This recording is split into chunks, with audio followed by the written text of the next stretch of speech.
Morning दोस्तों, कैसे हैं आप लोग। उम्मीद करते हैं आशा होगी आप लोगों को जो हम 24 तक का जो है सोल्यूशन करवा दिए। आज अपना लोगों का देखते हैं 25 नंबर। तो 25 नंबर का सवाल पहले देखते हैं क्या।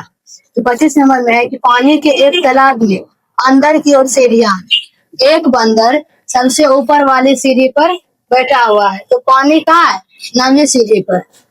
और इसमें दिया हुआ देखिए, पहला क्वेश्चन में दिया हुआ है वह एक छलांग में 3 सीढ़ियां नीचे की ओर जाती और अगली छलांग में 2 सीढ़ियां ऊपर की जाती। तो कितनी छलांग में वो पानी के स्तर तक पहुंच जाएगा। अब देखिए यहाँ पे पहले ही दिया हुआ है कि बंदर कहाँ पे है? सबसे ऊपर वाली सीढ़ी, यानी कि 1 नंबर पे सीढ़ी पे। और सीढ़ी है कितना? पानी है 9वां सीढ़ी पे, यानी कि तालाब में जो है, तालाब में कितना सीढ़ी है? 9 सीढ़ी है। 1 2 3 4 5 6 7 8 9।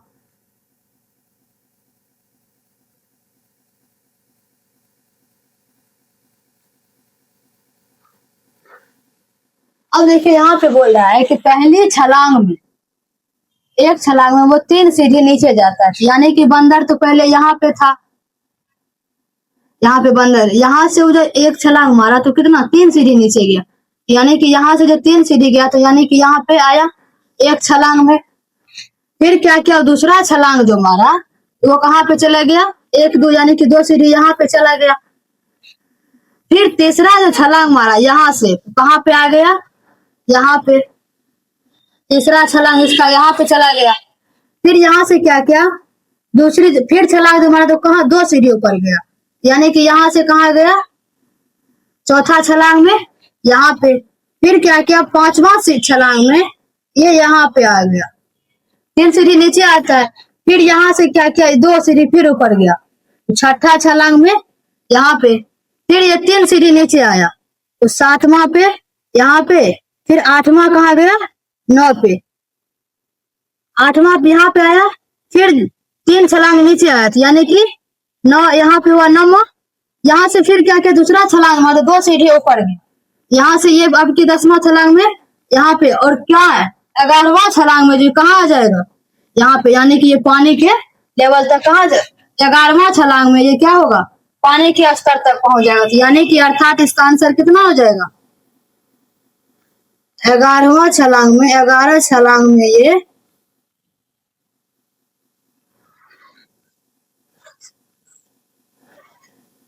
पानी के स्तर तक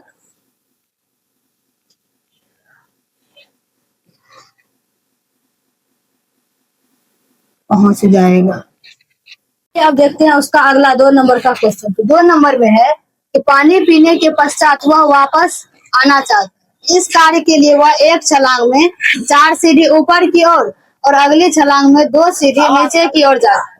तो कितनी छलांग में वह वापस सबसे ऊपर वाले सीढ़ी पर पहुंच जाएगा। अब क्या किया? जब पहला क्वेश्चन में क्या था कि पानी के लेवल तक पहुंचा, फिर क्या किया? वो बंदर पानी पिया और ऊपर वाली सीढ़ी पर जाना चाहा।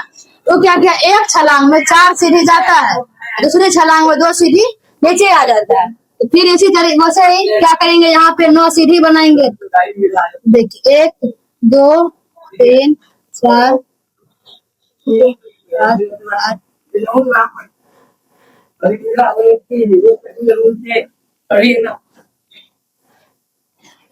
अब देखिए यहाँ से था, यहाँ से वो क्या किया?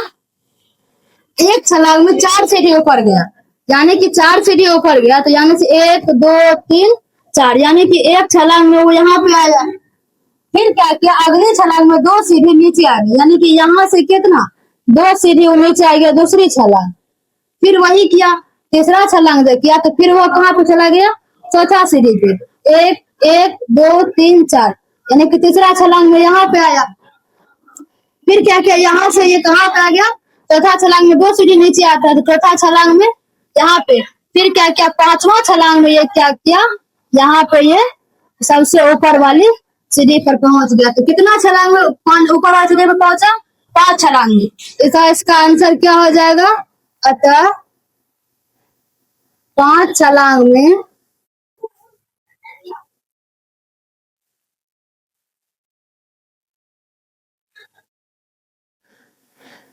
बंदर सबसे ऊपर वाली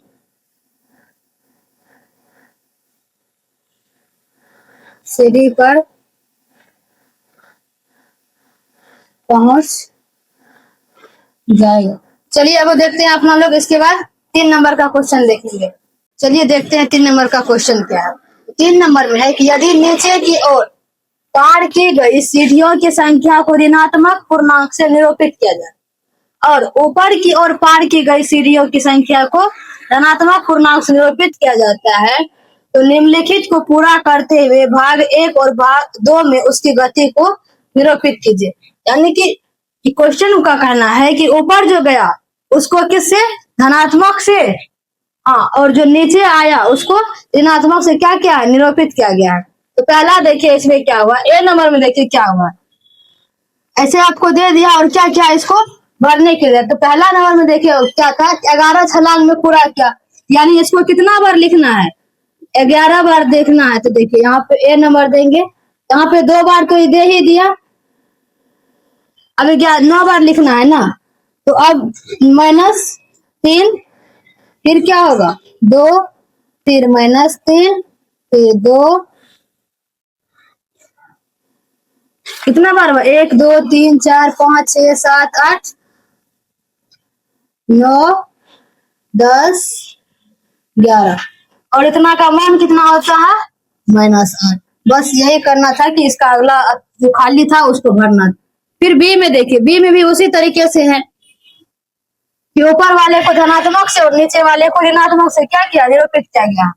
तो पहला देखिए धनात्मक कैसे था, 2 सीढ़ी नीचे, 5 छलांग क्या था दूसरा वाला में, जब ऊपर गया तो फिर क्या हो जाएगा, ऐसे -2 प्लस, और ये कितना होता है, ये 8 के बराबर होता है। अब सी में देखिए क्या है कि यदि ए में योग -8 जो आया, 8 सीढ़ी नीचे जाने को निरूपित करता है, तो बी में योग 8 किसको निरूपित करेगा, स्वाभाविक है कि अगर -8 नीचे जाने को निरूपित करता है तो 8 किसको करेगा, तो ई करेगा ऊपर की ओर जाने को निरूपित करेगा, कौन, +8, और -8 किसको कर रहा है, नीचे जाने को निरूपित करता है। आज जो है हम लोग का ये चैप्टर जो है क्या हुआ, पूरा क्वेश्चन खत्म हो गया। तो हमको उम्मीद है कि आप लोग को अच्छे तरीके से समझ में आ गया होगा। अब जो है अगले क्लास में अपना लोग देखेंगे 1B का क्वेश्चन। तो आज के लिए इस वीडियो को अच्छे से देख लीजिएगा। आज के लिए यहीं तक और धन्यवाद।